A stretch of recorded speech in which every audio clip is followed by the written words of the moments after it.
Al-imamu dhaminun wal muadzinu mu'tamanun. Allahumma arsyid al-a'immata waghfir lil muadzinin. Daripada Abu Hurairah radhiyallahu anhu, Nabi SAW bersabda, seorang imam adalah penjamin dan muazzin adalah orang yang diamanahkan. Ya Allah, berilah petunjuk kepada para imam dan ampunilah orang yang melaungkan azan. Riwayat Abu Daud dan At-Tirmizi. أمسينا وأمسى الملك لله والحمد لله لا إله إلا الله وحده لا شريك له وله الحمد وهو على كل شيء قدير رب أسألك خير ما في هذه الليلة وخير ما بعدها وأعوذ بك من شر ما في هذه الليلة وشر ما بعدها رب أعوذ بك من الكسل وسوء الكبر رب أعوذ بك من عذاب في النار وعذاب في القبر. Kami dan seluruh kerajaan memasuki waktu petang kerana Allah. Segala puji bagi Allah. Tiada sesembahan yang berhak disembah melainkan Allah semata. Tiada sekutu baginya. Semua kerajaan hanya miliknya dan segala pujian hanya untuknya. Dia maha berkuasa atas segala sesuatu. Wahai Tuhanku, aku memohon kebaikan yang ada di hari ini dan setelahnya. Sebaliknya aku memohon perlindungan dari keburukan yang ada di hari ini dan setelahnya. Wahai Tuhanku, aku berlindung kepadamu dari kemalasan dan buruknya umur tua. Wahai Tuhanku, aku berlindung kepadamu dari azab neraka dan azab kubur. Allahumma ati nafsi taqwaha wa zakkiha anta khairu man zakkaha anta waliyuha wa maulaha.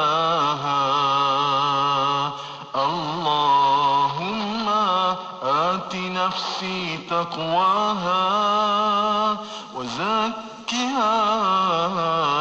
أنت خير من زكاها أنت وليها ومولاها.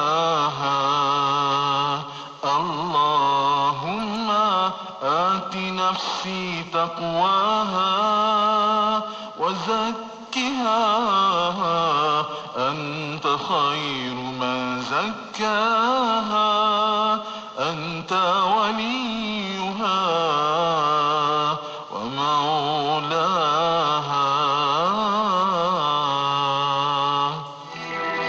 1 jam setiap hari membangun motivasi diri.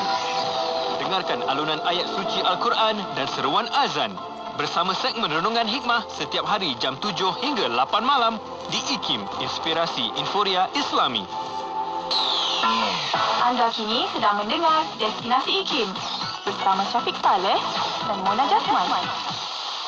Allahumma salli ala Sayyidina Muhammad wa ala alihi wa sahbihi wa barik wa salim. Syukur, Alhamdulillah. Anda masih lagi bersama Destinasi IKIM bertemankan Syafiq Saleh dan juga Mona Jasman. Ya, selamat petang kepada anda semua pada petang ini. Ya, di manakah destinasi anda pada waktu ini? Semoga insya-Allah dipermudahkan segala urusan. Ada yang masih BDR atau menjuruskan BDR.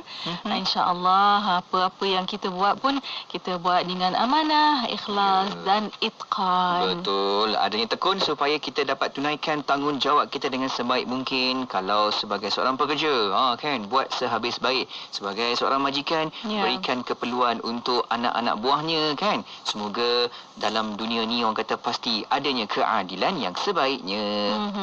Baik. Dan untuk para pendengar, insya-Allah petang ini kita akan sambung kembali bersama rancangan dan juga Taman Syurga kita untuk ilmu kita pada petang ini. InsyaAllah kita akan bersama rancangan Fas'aluna, Tanyalah Kami, bersama yang berusaha Dr. Nik Ruskiman Abdul Samad, Fellow Kanan Pusat Kajian Syariah Undang-Undang dan Politik IKIM Syara. Iya, kita akan membincangkan sambungan dengan menjaga 7 anggota zahir ni, Mona. Sebab kita dah bincang berkaitan dengan mata, telinga, lidah, dan kali ini kita nak masuk kepada menjaga anggota zahir, perut. Kan? Dan juga kita akan terbitkan di Facebook Live IKIM FM. Anda sama-sama boleh tonton di situ. Ada soalan, pertanyaan boleh hantarkan di beberapa platform media sosial kita. Ya, boleh hantarkan melalui WhatsApp kunci 01129004 dan juga boleh tinggalkan soalan anda di FB Live IKIM FM. Dan juga kalau ada soalan luar siaran, boleh hantarkan melalui email rancangan Fas'aluna, fas@ikimfm.my, fas@ikimfm.my. Ya, itu caranya. Boleh sama-sama kita memberikan respon untuk rancangan ini. Okey, kita akan dengarkan rancangan Fas'aluna seketika nanti. Jangan ke mana-mana, jangan ubah siaran radio IKIM. Kekalkan pendengaran anda hanya di IKIM, Inspirasi Inforia Islami. Lafazkanlah dengan akal bijaksana yang adil lagi bersih. Raja-raja keangkuhan lenyapkanlah biar hati jadi putih. Tak memilih kejernih sama rata sama rasa sesungguhnya.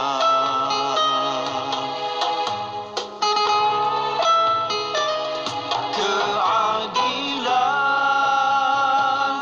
menghapuskan kezaliman manusia di dunia. Janganlah kau curang menjatuhkan keputusan.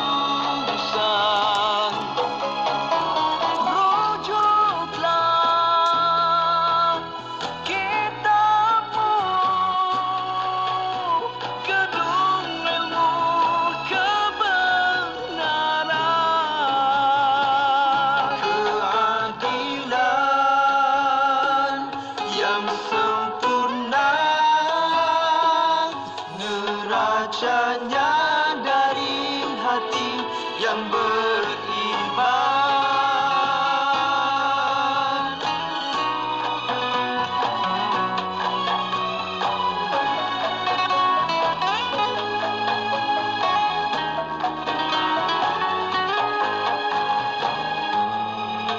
Jangan kesombongan yang meraja hati mengatur mencengkam keputusan dan pertimbanganmu nanti. Janganlah kau curang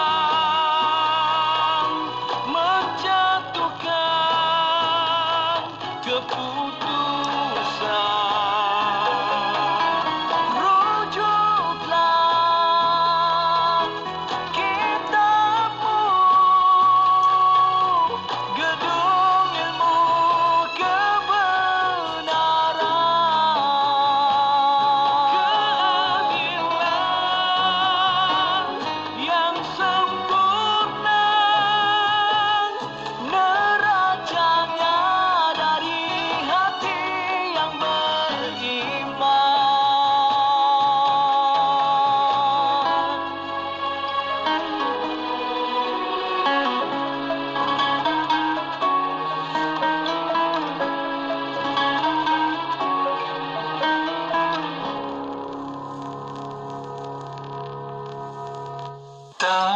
perlu aku ragui. Amboi abang, bukan main ceria. Nampaknya tu ada apa-apa ke ni? Awak ni takkan tak tahu air coklat kegemaran saya ni kan? Oh, air koko keluaran intim tu ke?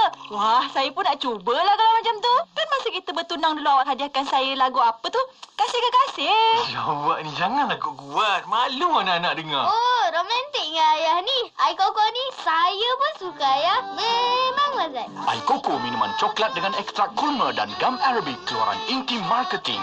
Sekarang ni banyak dah buat online ya. Betul. Mawib pun dah mudahkan kita. Kalau nak menderma, bayar fidyah, bayar kafarah ataupun nak sumbangkan wang, semua dah boleh buat secara online. Baru aku teringat bulan puasa baru ni. Aku bayar zakat fitrah pun online je kepada Mawib. Ha, betul tu. Lebih mudah, cepat dan menjimatkan masa. Aku kena tanya isteri aku ni, ganti puasa macam mana? Kalau terpaksa bayar fidyah, boleh bayar secara online. Untuk guna kemudahan ni, layari ebaitulmal.mawib.gov.my.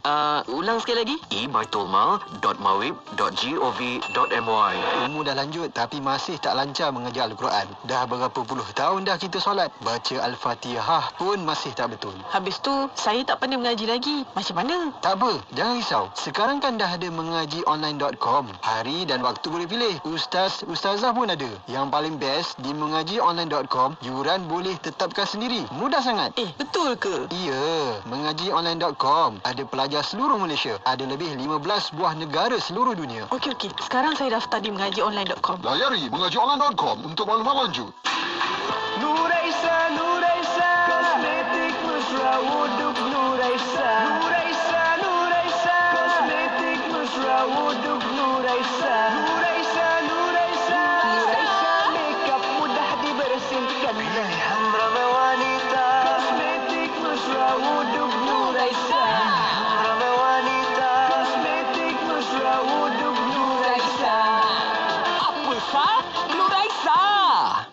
Alif, nak ke mana tu? Nampak tergesa-gesa. Ikram, sihat ke? Maaf lah, aku dah lambat nak pergi kelas ni. Sambung belajar lagi ke, Alif? Taklah. Aku sertai kursus di Institut Koperasi Malaysia. Institut Koperasi? Kursus apa tu, Alif? Macam-macam kursus berkaitan koperasi, Ikram. Untuk usahawan, macam awak pun boleh sertai. Tadbir urus koperasi, perniagaan, pelancongan dan kesihatan, peladangan, macam-macam lagi lah. Untuk keterangan lanjut, sila hubungi 03-7964-9000 atau layari www.ikkm.edu.my, Facebook, Instagram, Twitter. Institut Koperasi Malaysia. Institut Koperasi Malaysia menerajui kecemerlangan. Wari-wari saya, Radio Ikim kat Seremban 102.7 FM. Dongai ya. Bila kita bercakap tentang manusia, kita kena ingat, kita hendaklah fokus kepada insan itu dalam aspek yang rohnya. Sebab hari ini, dalam dunia hari ini, kekalutan hari ini yang kita banyak. Intipati agama itu adalah sesuatu yang baik. Jadi seharusnya kalau nak ada kepelbagaian pun, kepelbagaian itu harus ditangani dengan harmoni. Mengungkap persoalan kefahaman Islam dalam kehidupan. Anda mahukan lebih pencerahan? Tanyalah kami dalam Fas'aluna setiap hari Rabu jam 5.10 petang. Fas'aluna, tanyalah kami. Semestinya di IKIM, Intipati Editorial Islami. Bismillahirrahmanirrahim. Alhamdulillahirrabbilalamin. Wassalatu wassalamu ala asyrafil anbiya wal mursalin Sayyidina Muhammad wa ala alihi wa sahbihi ajma'in. Assalamualaikum warahmatullahi ta'ala wabarakatuh kepada para pendengar yang masih setia bersama kami di Radio Institut Kefahaman Islam Malaysia, Radio IKIM. Alhamdulillah untuk destinasi pada waktu ini bersama saya Mona Jasman dan juga Syafiq Salah. Syukur. Alhamdulillah. Terima kasih kepada anda yang sudi juga sama-sama ikuti kita di Facebook Live IKIM FM. Seperti biasa, kita sedang bersiaran langsung di situ untuk kita bawakan rancangan Fas'aluna di setiap Rabu petang ini. Ya, insya-Allah. Dan rancangan Fas'aluna bersama untuk waktu ini bersama yang berusaha Dr. Nik Ruskiman Abdul Samad, Fellow Kanan Pusat Syara IKIM. Assalamualaikum Doktor. Waalaikumsalam warahmatullahi wabarakatuh. Apa khabar Doktor? Alhamdulillah. Syukur Doktor. Sihat Doktor? Alhamdulillah. Alhamdulillah Rabbil Alamin. Terima kasih kepada Doktor masih meluangkan masa kepada kepada Radio IKIM pada petang ini untuk rancangan Fasa Aluna.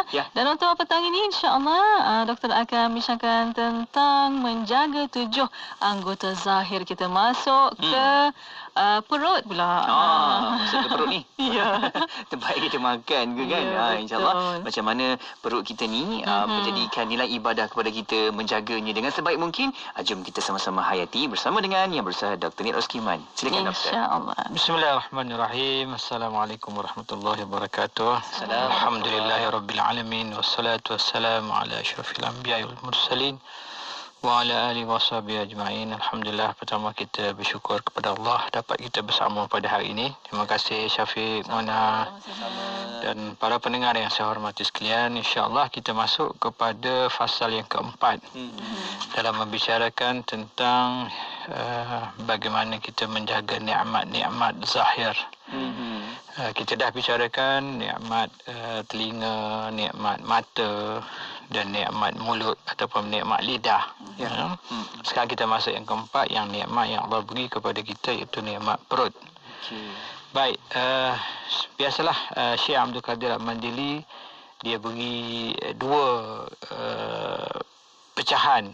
Kenapa perut ini penting? Kenapa kelebihan perut ini dari segi duniawi dan dari segi ukhrawi? Walaupun kita tak adalah kata duniawi itu dunia yang betul-betul dunia, tak ada kaitan dengan akhirat.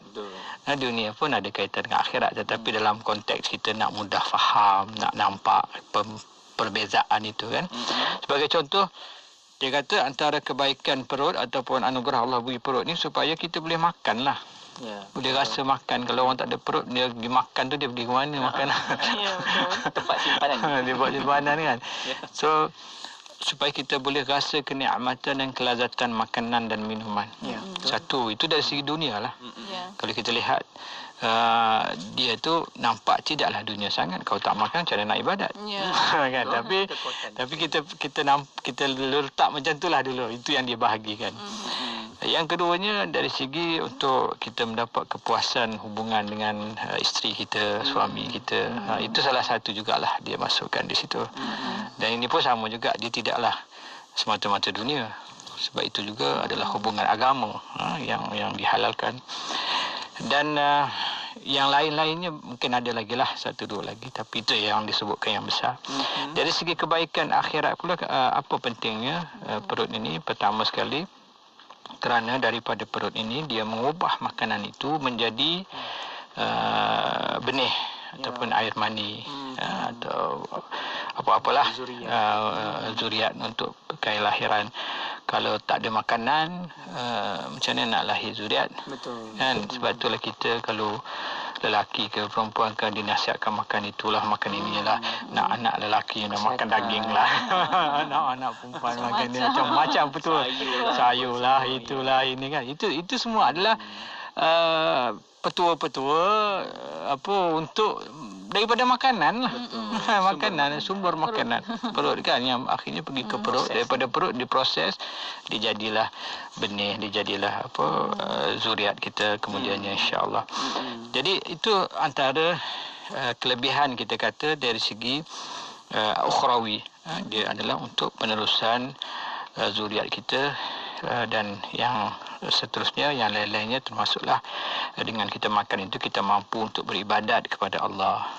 Kalau kita tak makan nanti kita lemah, macam mana nak ibadat kan. Jadi lepas pada itu, bagaimanakah cara kita mensyukuri nikmat? Nak mensyukuri nikmat ni macam kita sebut hari itu, apa saja nikmat yang Allah beri ni kita kena guna untuk seperti yang Allah perintah. Betul. Allah suruh mata, telinga, lidah. Kalau kita gunakan perut untuk yang selain daripada yang Allah perintah, yang Allah larang, itu maknanya kita tak syukur. Bukan maknanya perut tu tak makan, tak. Makan juga. Kan? Tapi itu tandanya kita ni hamba yang tidak bersyukur. Antaranya ialah apa? Antaranya kita makan makanan yang halal, yang haram. Bila kita makan makanan yang haram, maka itu tanda kita tidak bersyukur kepada Allah. Ataupun kita makan makanan yang syubhat, itu juga tanda kita tidak bersyukur kepada Allah. Kita kena yakin makan makanan yang halal. Kalau makanan yang haram ni macam mana? Dia pecah lagi. Makanan yang haram ini Ada yang haram dari segi zat dia. Macam makan babi tu haram dari segi zat dia. Kan? Dia haram. Tak boleh makan, minum arak. Itu dari segi benda itu sendiri dah haram dah. Dari segi benda itu sudah haram. Tetapi ada yang haram bukan haram dari segi zat, tetapi dari segi hukum dia. Dari segi maknawi dia. Contoh apa? Makan rasuah. Makan juga tu. Makan juga. Tapi tak adalah kita nampak rasuah tu seketul depan kita puak bubuh dalam mulut. Kan? Tapi dia dari segi hukum dia. Dari segi hukum dia haram juga. Tetapi orang kita rasuah dia tak nampak. Dia nampak makan babi je jijik. Tapi makan rasuah tak apa. Boleh makan. Kejijikan itu tidak ada. Kan, tidak ada, tidak terbayang dia betapa jijiknya dia makan. Itu satu benda yang haram, kan? Dari sumber-sumber yang haram, makanan yang haram, makanan yang apa? Tidak daripada sumber yang halal. Makan harta anak yatim. Okay. Itu makan juga. Makan juga tu. Ke perut juga. Walaupun kita kata tak, saya tak, itu sama juga, dia haram juga. Dia bukan makan babi saja tetapi makan tu. Saya kira mungkin mukadimah kita 10 minit dah habis. Kita ada lagi. Okey, baik Syah. Nanti bagi tahu kalau tu. Jadi sama juga makan apa? Innal ladzina ya'kuluna amwalal yatam zulman. Siapa yang makan apa? Innama ya'kuluna fi butunihim naran. Allah SWT kata, sesungguhnya orang yang makan harta anak yatim secara zalim, sebenarnya mereka itu adalah menelan api neraka dalam perut dia. Telan api neraka. Jadi benda-benda ini dari segi makan ini kita kena faham bahawasanya bukan sekadar makan itu benda-benda yang kita kata benda yang nampak saja. Haram babinya, haram araknya, haram najisnya, haram bangkainya, haram itu, haram ini, haram. Itu satu benda yang haram. Dari segi apa, hukum dia memang haram kat situlah. Sebab dari segi zat dia tu haram. Tetapi ada haram yang sifatnya sumber itu datangnya dari sumber yang haram. Samalah orang makan harta masjid. Kan orang derma masjid ni belasah dia, ambil duit masjid, ambil tabung masjid, tabung derma. Kan samalah tu, itu haram juga. Dan dia haram ni Syafiq, kalau dia haram, kita gunakan sumber itu untuk kita bagi pula dekat anak isteri kita. Anak isteri kita juga terpalit dengan tu. Walaupun mereka tidaklah berdosa sebab mereka mungkin tak tahu, tetapi kesan daripada sumber yang haram itu juga boleh terkesan sekali kepada mereka. Zuriat kita. Dari segi keberkatan yang tidak ada. Sebab itu kita kena pastikan kebersihan dari segi hukumnya. Okey, kita rehat dulu. Baik, insyaAllah itu dia. Benar, bagaimana kita terus nak mencantikkan lagi ibadah kita. Rupa-rupanya bukan hanya sekadar dekat ibadah dekat solat kita, tapi asalnya itu daripada anggota badan kita ni yang nak laksanakan ibadah. Betul. Kita tengok tu betul-betul. InsyaAllah. Dan untuk para pendengar, kita berehat seketika pada waktu ini. Kita akan kembali selepas ini. Para pendengar boleh hantarkan soalan anda melalui WhatsApp konti 01129004 dan juga boleh tinggalkan di FB Live IKIM FM. Berehat seketika, kembali selepas ini. Bismillahirrahmanirrahim. Bismillahirrahmanirrahim. Bismillahirkafi. Bismillahirmuafi.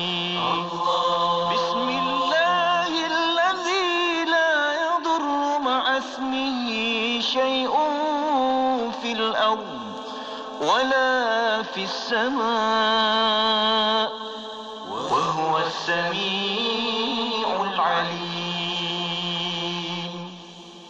Bismillahirrahmanirrahim. Bismillahirrahmanirrahim. Bismillahirkafi.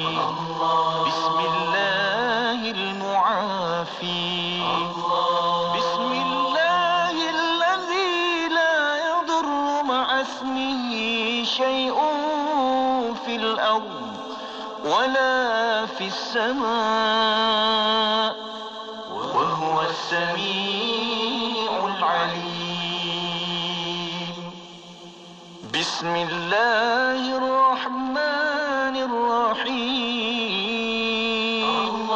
بسم الله الشافي بسم الله الكافي بسم الله المعافي بسم الله الذي لا يضر مع اسمه شيء في الأرض ولا في السماء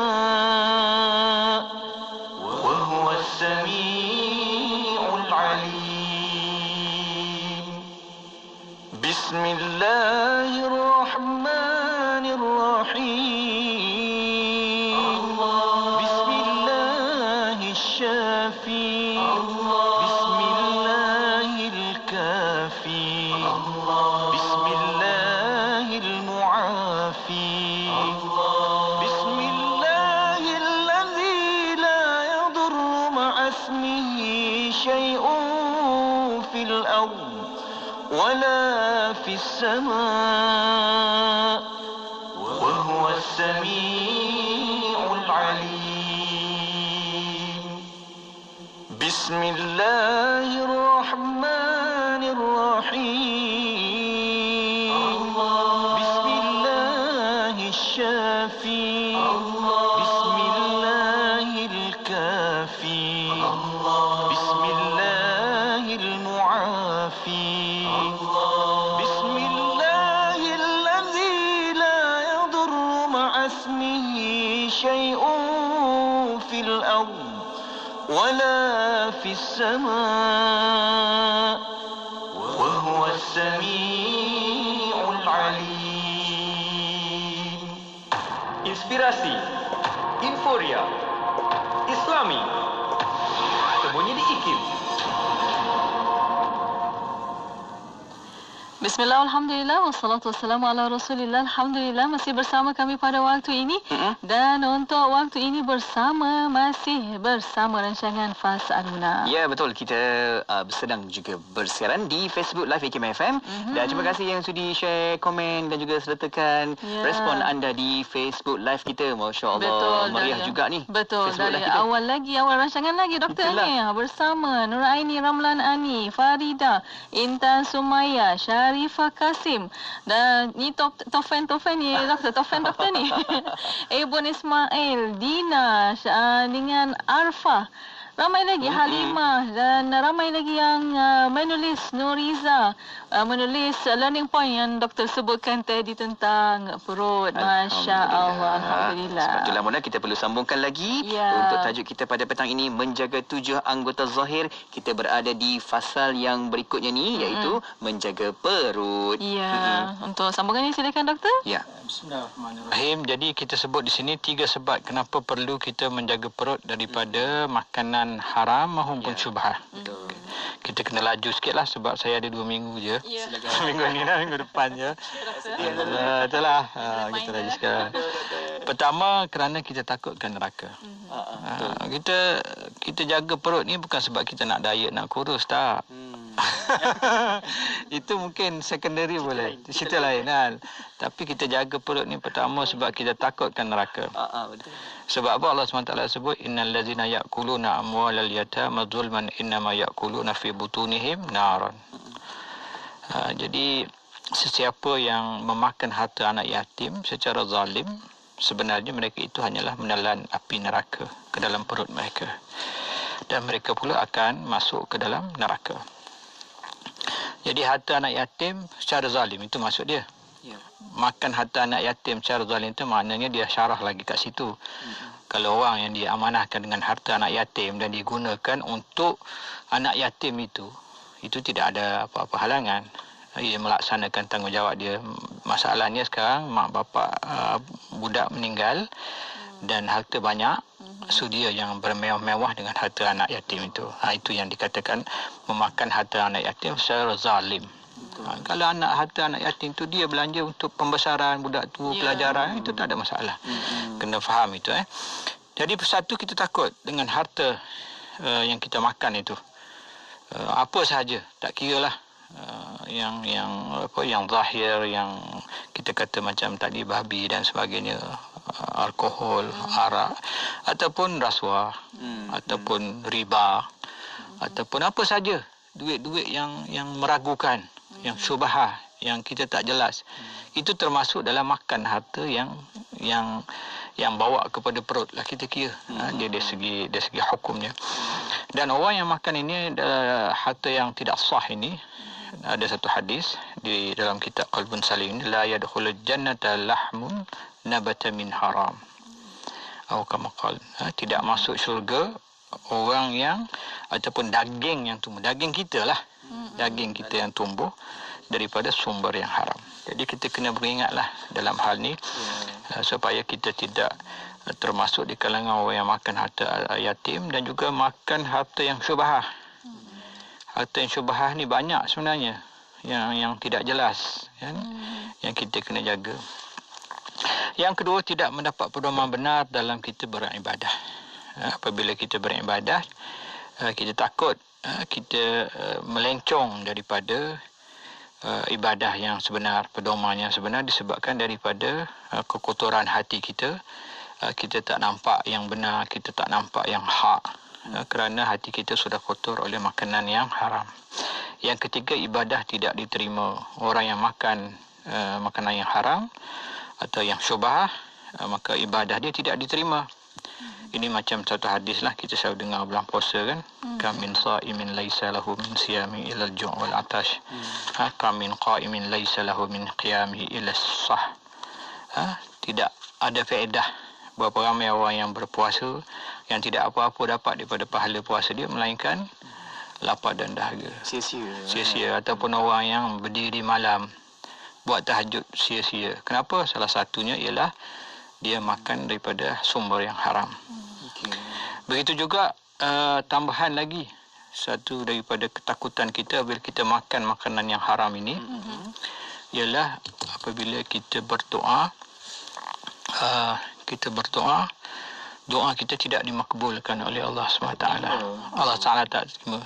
Itu disebut dalam satu hadis bagaimana seorang yang berdoa kepada Allah dengan penuh berdoa, rayuannya apa semua sekali, tetapi dia tidak sedar bahawasanya pakaian dia daripada sumber yang haram, baju dia daripada haram, makanan dia daripada haram, semua yang daripada haram. Bagaimana Allah nak makbulkan doa dia? Kerana sekiranya dia mengambil daripada sumber yang haram. Jadi ini antara perkara yang kita kena ingat. Saya teringat satu kisah. Kisah seorang saleh, disebut oleh Imam Ghazali dalam kitab Al-Kasb. Seorang yang bernama Ibnul Munkadir. Ni teringat betul-betul lah ni. Bukan teringat buat-buat ingat tak. Terintah tadi. Jadi Ibnul Munkadir disebut dalam kitab tu bagaimana dia memiliki dua jenis kain. Dia ni peniaga, jual kain. Satu kain dia harga dalam 5 dirham ataupun 5 dinar, 5 dirham gitulah, dinar dirham saya mau tak ingatlah. Yang satu lagi harga 10 dirham. Tiba-tiba dia ni pergi keluar sekejap, pergi semayang ke apa semua sekali. Dia tinggalkan kedai dia ini kepada pembantu dia, orang gaji dia, staff dia.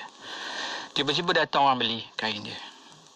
Orang tu beli kain dia yang harganya sepatutnya 5 dirham, dibayarnya 10 dirham. Apabila Abdullah Ibn Munkadir balik, dia tanya, diberitahu oleh staf dia, tadi ada orang datang beli kain, aku jual dia dengan harga 10 dirham. Dia tanya, kain mana? Dia kata, kain ini. Dia kata, ini kain yang harga 5 dirham, 5 dinar atau berapa lah, 5 dinar dirham, saya tak ingat itu. Jadi Ibn Munkadir kata, kenapa kau jual dengan harga 10? Ini harga 5 je. Double. Ini nampak orang yang jujur, orang yang saleh. Dia pergi cari kat satu kampung tu siapa yang beli kain dia. Masya-Allah, pergi cari balik. Dia pergi cari, dia ketuk pintu, pergi cari sehinggalah dia jumpa orang yang beli kain dia tu. Dia kata, tuan ke yang beli kain kat kedai saya tadi? Lelaki tu kata, ya. Tuan, sebenarnya kain tu harga dia 5 dirham. Tuan dah bayar 10. Saya bagi tuan 3 pilihan. Pertama, ambil 5 dirham lagi, balance. Ataupun, ini kain yang harga 10 dirham. Tambah lagi kat dia. Bagi kat dia. Ataupun, tuan bagi balik kain tu kat saya bagi duit tuan 10. Refund lah. Full refund. Bagi balik. Saya bagi 3 pilihan. Lelaki tu kata, tak apa, saya dah settle dah. Okey, saya dah redha, saya dah setuju, dah sedap. Tak boleh. Ibn Qadir kata, tak boleh. Saya bagi tuan 3 pilihan ni. Pilih yang mana tuan nak. Dia kata, tak apalah. Bagilah saya 5 lagi balik. Balance saya 5 lagi. Dia kata, ambil 5 dirham lagi balik. Lepas tu, dia pun balik. Jadi lelaki ni tak tahu siapa yang datang jumpa dia. Dia pergi tanya orang kampung, siapakah lelaki yang tua, yang berjanggut tadi, yang datang rumah aku tadi? Boya-boya dia nak suruh gini, balikkan, nak bayar apa semua. Dia kata, orang kata, itu Abdullah Ibn Munkadir. Yang orang yang apabila kemarau, kami akan pergi berjumpa dengan dia, dan apabila dia mengangkat tangan berdoa, nescaya Allah akan turunkan hujan. Allah hebat. Masya Allah. Allah mendengar. Nescaya Allah akan turunkan hujan. Itu dia. Nampak, saya teringat bila kita berbicara tentang makbulnya doa apabila kita makan daripada sumber yang halal, yang tak ada syubhat. Itu bagi dia, Ibn Munkadir, ialah syubhah. Padahal orang tu dah redha dah. Dah selesai. Tapi bagi dia, dia tak selesa. Inilah orang yang wara', orang yang soleh. Dia tidak berpuas hati gitu. Tapi tengok hubungan dia dengan Allah. Dia angkat tangan, hujan akan turun. Allah makbulkan doa dia. Kata-katanya. Itu dia. Baik. Kita nak sambung lagi sebenarnya. Sebenarnya kalau boleh tak nak rehat pun boleh juga ni. Kan nak belajar lagi kan. Tapi kita berehat seketika. Dan kita akan sambung lagi selepas ni bagaimana untuk kita terus menjaga perut kita ni supaya tak ada perkara-perkara yang tak baik lah kan. Kita ambil menikmati rezeki yang tak halal. Tak nak macam tu. Walaupun satu sen pun syubhat tak nak, insya-Allah. Dan untuk para pendengar, kita berehat untuk waktu ini. Sekali lagi untuk petang ini, kita akan kembali selepas ini. Terus setia bersama kami. Buat orang-orang Sarawak, jangan lupa dengarkan Radio IKIM di 93.7 FM di Kuching, Sarawak. IKIM, Inspirasi Inforia Islami.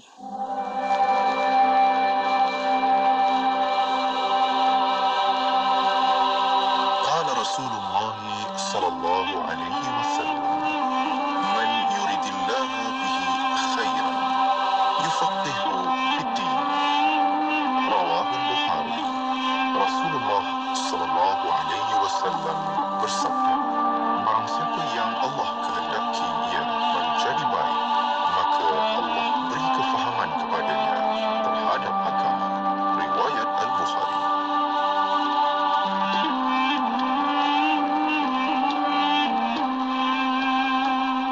Mahu tahu rahsia untuk cergas sentiasa, senyuman ceria, riang sepanjang masa, minuman lazat, sungguh nikmat.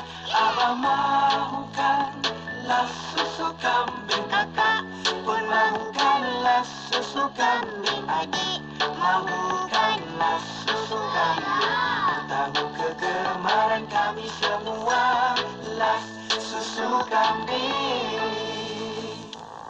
Pluralisme agama adalah satu aliran pemikiran yang melihat kewujudan pelbagai agama dan semua agama adalah sama. Permasalahan utama falsafah pluralisme agama ialah ia tidak terhenti kepada pengiktirafan kewujudan pelbagai agama sahaja, akan tetapi menjangkau kepada pengiktirafan kepada kebenaran semua agama di tahap yang sama.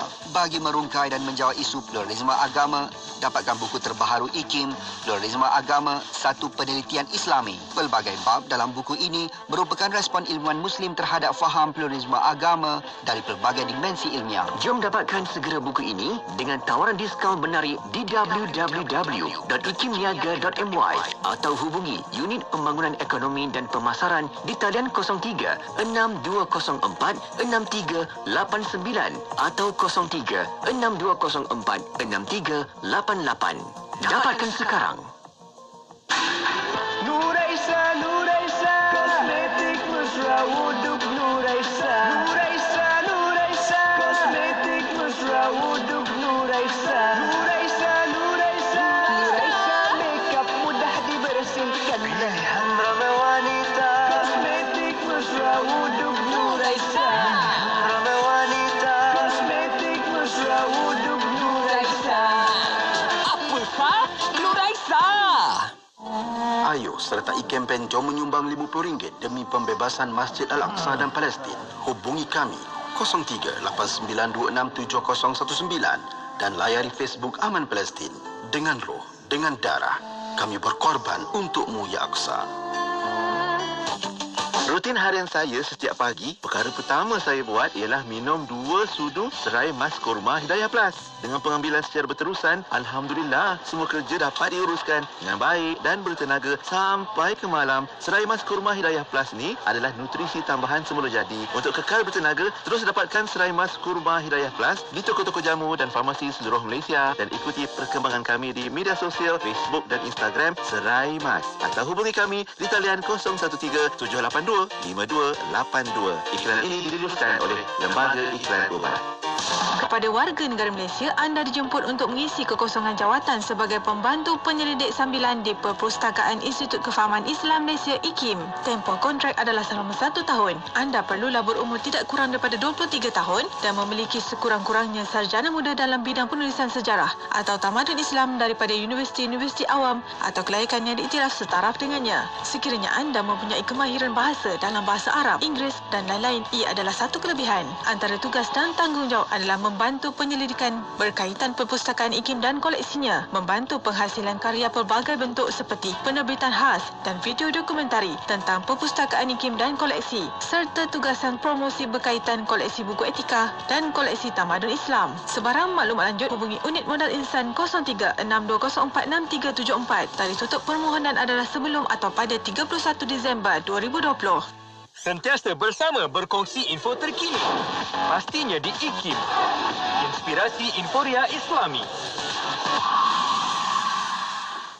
Inspirasi Inforia Islami hanya di Radio Institut Kefahaman Islam Malaysia. Alhamdulillah masih bersama kami pada waktu ini untuk rancangan Fas'aluna. Ya, tanyalah kami. Kita masih lagi bersama dengan yang berusaha Dr. Nik Roskiman Abdul Samad, merupakan fellow kanan Pusat Syarah IKIM, dan jom teruskan lagi dengan tajuk kita petang ini, menjaga 7 anggota zahir. Fokus kita untuk menjaga perut kita daripada apa yang kita makan, apa yang kita ambil. Jom kita sama-sama berbincang dengan doktor. Ya, dan ada soalan pada waktu ini di FB Live IKIM FM dari Muhammad Izani. Muhammad Yasin bertanya, kalau makan berlebihan sampai menjadi obes dan menghidap kencing manis dan darah tinggi, adakah itu boleh dianggap makruh atau haram? Bagaimana doktor?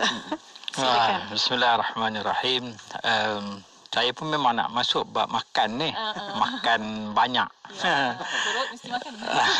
Jadi soalan hukum tu kita letak tepi dulu. Sebab yang tu mungkin kena tanya asatizah yang jelaslah. Dia dari segi hukum makan ni, kalau kita tengok tak adalah dia kata kalau kita makan banyak ke apa, dia tidaklah jatuh haram ke. Cuma yang dia tidaknya ialah dia jadi, kita kata boleh apabila dia pergi sampai boleh mudaratkan badan kita, maka jadilah dia makruh.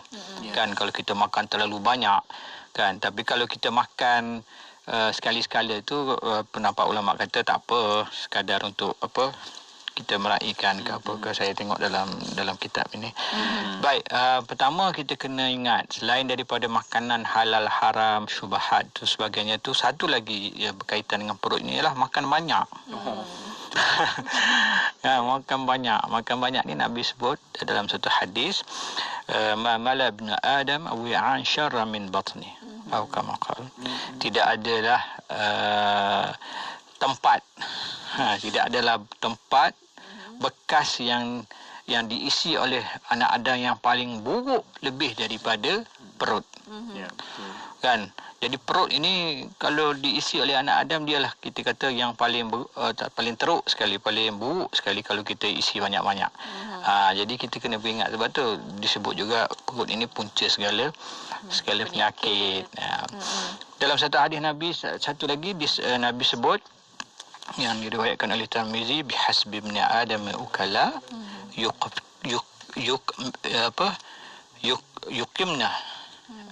yukimna salbuh. Maknanya cukuplah bagi seorang anak Adam itu dia makan sekadar untuk menegakkan belakang dia. Tulang belakang dia tegak, boleh bangun berdiri. Tak ada dia sampai tidur lembik. Kenapa tak makan? Kenapa tu tak boleh bangun tu? Saya lapar ke bulu. Cukuplah. Nabi kata cukuplah bagi anak Adam makan dia itu sekadar boleh menegakkan diri dia. Untuk bangun, untuk duduk. Ada tenaga. Ada tenaga, itu dia. Jadi itu menunjukkan bahawasanya makan yang sedikit ataupun makan yang berpada itu ialah suatu kelebihan. Satu kemuliaan. Suatu yang dituntut. Kan kita kan belajar nak cari benda yang lebih baik, benda yang dituntut. Bukan masalah halal haram je. Kita nak cari benda yang lebih baik, yang lebih afdal. So yang lebih baiknya ialah kita kurang makan. Jangan makan berlebihan. Jaga diri makan. Sepatutnya begitu. Kan? Jadi inilah kelebihan-kelebihan bagi orang yang menjaga perut dia. Bagi orang yang jaga perut dia, dia akan selamat daripada segala penyakit. InsyaAllah selamat. Kebiasaannya begitulah, sebab penyakit perut itu berpunca dia penyakit. Kalau kita pergi hospital, kan, orang yang sakit, cuba kita tengok doktor bagi diet apa makan dia. Rumput, susu. Tengok macam mana. Berurusan kan. Maknanya setiap penyakit itu akhirnya dia akan pergi juga kepada pengawalan diet makanan dia, betul tak? Bukan ubat semata. Dia akan pastikan, okey, ini ubat awak makan ni, ini nanti nurse akan masuk cucuk ni, masuk air glukos ke apa, bla. Tapi makan tengok, kita tu hospital kita sakit nak makan tak lalu kan. Tapi itulah cara nak mengubat penyakit kita. Kan? Berbalik pada makanan juga. Berbalik pada makanan. Dia sekat terus selera. Dia sekat terus selera. Masya-Allah. Dia makan Allah, tengok pun tak selera nak makan. Tak selera nak makan. Tapi itulah cara untuk kita sihat. Jadi maknanya kalau kita nak sihat, kita kena jaga makan. Saya ingat arwah Profesor Ungku Aziz, kalau tak silap saya, dia pernah sebut. Dia kata kita orang Melayu ni pantang selepas penyakit. Kan? Kita orang Melayu ni dah sakit baru pantang. Dah sakit barulah pantang, kecil manis, gula tak boleh, darah tinggi, daging tak boleh. Sepatutnya kita sebelum sakit tu kita dah pantang. Kan, dah jaga diri kita ni sebelum sakit, barulah kita tak sakit. Tengok arwah ni kan panjang umur, 89 tahun, dan dia orang yang kuat bersenam. Selain daripada jaga makan, dia semua kuat. Yalah, kita tak tahu boleh sampai ke yang belum apa-apa lagi kita dah macam-macam penyakit ada kan. Jadi itulah antara benda yang kita kena jaga. Makan ini sebab dia menjadi sumber penyakit. Orang kita dia muda-muda ni dia belasah je, dia tak kisah, dia tak basah apa semua sekali, makan tak jaga semua sekali. Yang ikut sedap sebab dia kata okey saya okey, kecil manis ya, kecil manis tak ada, darah tinggi tak ada, gout tak ada. Makannya makan, lepas tu kena barulah dia pantang. It's too late. Patutnya kita jaga daripada awal. Jadi mungkin itu dulu. Saya kira saya tak nak ambil panjang lagi daripada ni. Sebenarnya kalau kita nak bincang panjang, salah satu lagi makan banyak ni juga dia akan menjadikan kita susah untuk tahajud. Orang yang makan banyak susah tahajud, susah ibadah, malas, penat. Selain daripada penyakit banyaklah kat sini. Saya kira makan banyak menjadi hati keras, makan banyak kita hilang zauk dalam ibadah. Jangan nak zauk di ibadah. Perut pun berapa kilo. Nak sujud, nak rokok pun seksa kan, tak sempurna. Semayang 2 rakaat pun dah semput dah. Berat. Bayangkan orang tu, tengok orang yang besar badan, terlalu besar kan, bagaimana susah dia nak ibadat kan. Sepatutnya kita kena banyak ibadat kan. Jadi itu salah satu cara lah. Bukan menghina, minta maaf nanti kan ada orang sama radio game nak menghina, tak. Ini untuk kita muhasabah kebaikan kan, kita jaga diri kita supaya kita dapat mengamalkan dengan apa yang dianjurkan oleh Islam. Dan selain daripada kita jaga diri kita supaya kita tak makan makanan haram, makanan syubhat, kita makan yang halal dan kita makan yang berzat. Itu betul satu benda juga. Kita makan ni halal dan tayyiban, bukan halal saja. Bersih, sihat, baik kan, berzat, berkhasiat. Islam pandang tu. Islam pandang. Kita jangan ingat penemuan tentang kelebihan makanan itu, zat makanan ini itu tak pandang, tak. Dalam Islam dia memandang juga. Penemuan saintis, makanan ni carrot bagus untuk mata ke apa ke semua, bali, itu satu benda yang penemuan yang kita pun kena raikan sebagai orang Islam. Jangan kita kata ini karut lah, ini tak. Kita ambil penemuan itu sebagai sebahagian daripada tuntutan agama kita untuk kehidupan kebahagiaan kita. Islam menerima penemuan sains juga yang tidak ada bercanggah dengan Quran, dengan hadis kan. Dan Nabi SAW pun dikatakan kalau dia makan daging pun sangat jarang sekali. Kalau kita lihat dalam kitab menyebut bagaimana Nabi SAW makan daging sangat jarang sekali. Jadi antara yang dikatakan oleh para ulama, kerana salah satu kelebihannya ialah orang yang tak makan daging ini dia kurang terkesan, terpengaruh dengan perangai kebinatangan itu. ini kita kata mungkin dari segi ramalan ataupun penemuan setengah ulama lah. Dia kata kalau kita banyak makan yang berdarah ini, yang kita kata ini yang daging lembu apa semua ni, takut kita mengambil itu juga sifat-sifat dia tu. Bukan tak boleh, tapi kalau terlalu banyak berlebihan. Ini yang dikatakan lah. Ini orang kata salah satu dari segi petua ataupun khasiat. Tidaklah ada hadis. Tidaklah, setahu saya tak jumpa lah yang tu kan. Mungkin kita habis dengan perut dulu, kecuali kalau ada apa-apa soalan dan berbaki masa yang ada. InsyaAllah penemuan akhir kita minggu depan kita masuklah kemaluan pula, menjaga maruah kita. Dan tangan dan kaki tu kalau sempat kita sentuh hujung-hujung, kalau tidak see you next year. Sebab nak habis musim dah ni kan. Musim kita 3 bulan sekali tukar. Dan tak apalah, kita teruskan lagi pengajian setakat mana yang kita mampu, kita teruskan insya-Allah. InsyaAllah. Dan untuk waktu ini tinggal sedikit masa lagi mungkin untuk kesimpulan dan kata-kata akhir dari Dr. silakan. Bismillahirrahmanirrahim.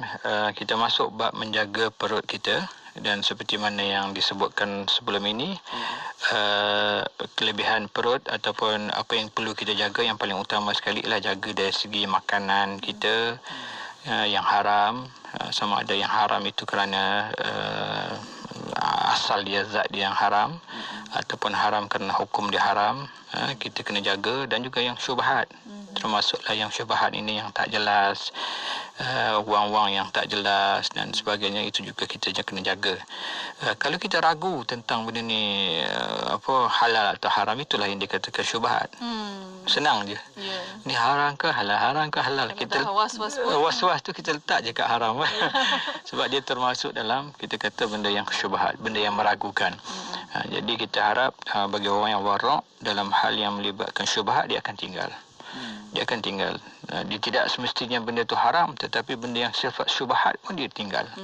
Supaya dia takut nanti kita kata wuqu'un fil haram. Ini sikap orang yang wajib, orang yang warak. Dia takut terjatuh dalam perkara yang haram. Moga-moga Allah Ta'ala beri kekuatan kepada kita untuk beramal dengan apa yang kita belajar. Allahumma fa'na bima 'allamtana wa 'allimna ma yanfa'una wa zidna ilman bi rahmatika ya arhamar rahimin. Sallallahu alaihi wasallam Muhammadin wa ala alihi wasahbihi baraka wasallam. Alhamdulillahirabbil alamin. Amin, amin. Masya Allah. Itu dia, kita belajar dengan bagaimana untuk menjaga anggota zahir kita, tubuh badan kita, dan kita peringkat demi peringkat sebenarnya yang kita belajar ni, supaya menjaga ini bukan untuk apa? Untuk diri kita, kebaikan kita. Kenapa Allah suruh jaga? Kan? Untuk ibadah kita juga nanti senang nak laksanakan. Ya, Alhamdulillah. Kita sama-sama kita amalkan, dengar dan amalkan, insya-Allah. Dan untuk para pendengar, terima kasih banyak-banyak, dan juga kepada Dr. Reskiman. Terima kasih banyak-banyak, Doktor. Terima kasih kembali. Khairan. InsyaAllah kita jumpa lagi. Assalamualaikum. Waalaikumsalam warahmatullahi wabarakatuh. Alhamdulillah. Terima kasih kepada anda yang tonton di Facebook Live IKIM FM, dan jangan lupa boleh sama-sama kita buat ulang kaji lagi untuk kita nak lihat kembali apa yang boleh kita sama-sama jaga, kita sama-sama ingat dan juga sematkan dalam hidup kita ni demi ibadah kita. InsyaAllah. Dan para pendengar, terus setia bersama kami di Destinasi IKIM, Inspirasi Inforiah Islami. Bicara bermanfaat pelbagai segmen, rancangan dakwah setiap hari, lagu-lagu Islami sepanjang masa. Dengarkan di IKIM, Inspirasi Inforiah Islami.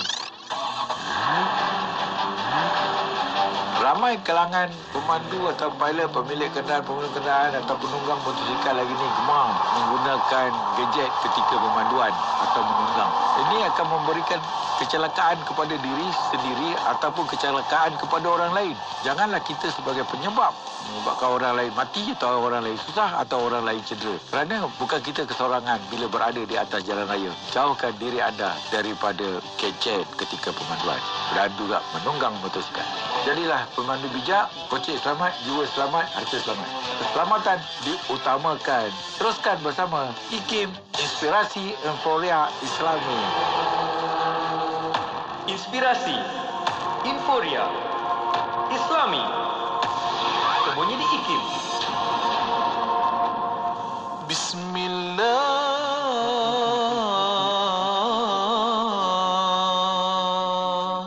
Fiqatan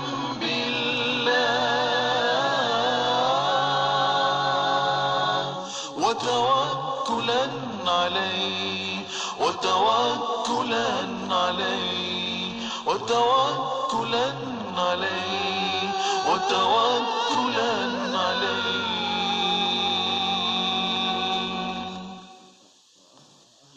بسم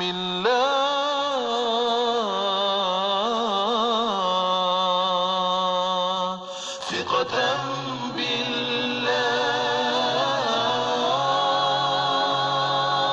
وتوكلا عليه وتوكلا عليه وتوكلا عليه وتوكلا عليه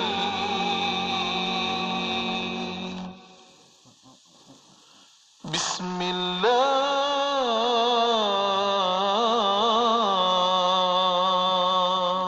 ثقة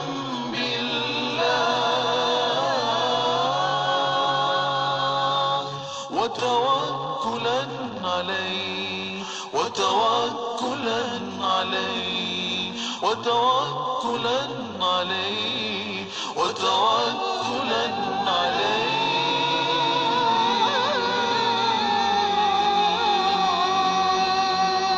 Hiburan mendidik jiwa hanya yang terbaik di IKIM, Inspirasi Inforiah Islami.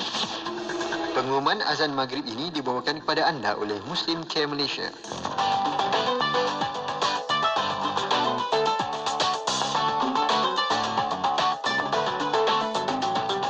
Sekarang disampaikan waktu solat fardu maghrib bagi bandar-bandar utama di seluruh Malaysia untuk hari ini 8 Jamadil Awal 1442 Hijrah bersamaan 23 Disember 2020. Kangar Alustar 7.12 malam, Pulau Pinang 7.14, Ipoh 7.13, Kuala Lumpur, Putrajaya Shah Alam dan Seremban 7.12, Bandar Melaka 7.11, Johor Bahru 7.06 minit, Kuantan 7.7 minit, Kota Terengganu 7.2 minit, Kota Baru 7.5 minit, Miri 6.22 minit petang, Kuching 6.41, Lahad Datu 6.2 minit, Tawau 6.7 minit, Kota Kinabalu 6.12 minit petang. Pengumuman azan maghrib itu tadi dibawakan kepada anda oleh Muslim Care Malaysia. Adik, tidur ya. Pejam mata tu. Adik nak kira bintang-bintang kat langit tu. Cerah malam ni kan, Bu? InsyaAllah tak hujan malam ni. Rumah mereka sekadar berbumbungkan atap zinc bocor yang menanti roboh, berlantaikan tanah dan kayu reput, berdindingkan papan dan kanvas yang sekadarnya menjadi teratak seisi keluarga untuk berlindung sehari-hari. Muslim Care Malaysia Society ingin mengajak para pendengar Radio IKIM bersama membantu merealisasikan impian mereka bagi memiliki sebuah rumah yang selesa dan selamat untuk membesar dan mendidik anak-anak dalam projek Home to Live. Sumbangan boleh disalurkan ke akaun Maybank Muslim Care Malaysia 5644-9041-3882. Layari www.muslimcaremalaysia.my atau hubungi 01